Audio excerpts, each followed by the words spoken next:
कहने भैया कि मैया की चुनरी ओढ़ाई दा, मैया की चुनरी ओढ़ाई दा, नजरा जाइए मैया, मैया की चुनरी ओढ़ाई दा, नजरा जाइए मैया।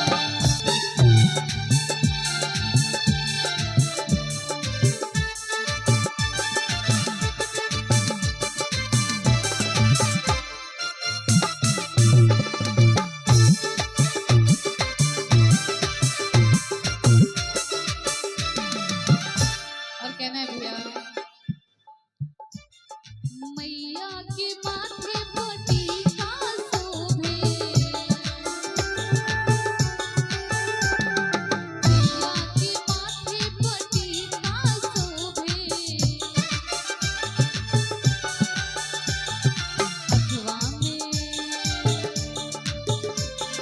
हथवा में मेहंदी लगाई दा,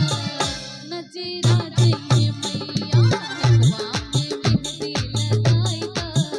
नजरा जाइए मैया, मैया की चुनरी ओढ़ाई दा, नजरा जाइए मैया।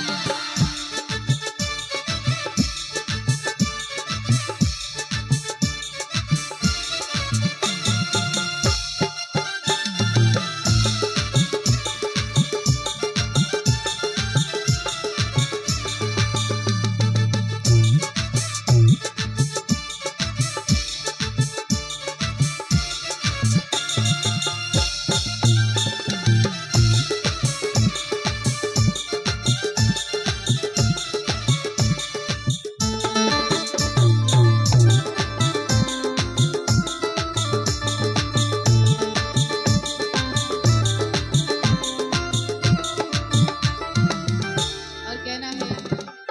आप लोग को समझ में आ रहा है ना, आप लोग को समझ में आ रहा है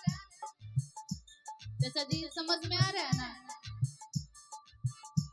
माता जी, आप लोग को समझ में आ रहा है ना। कहना है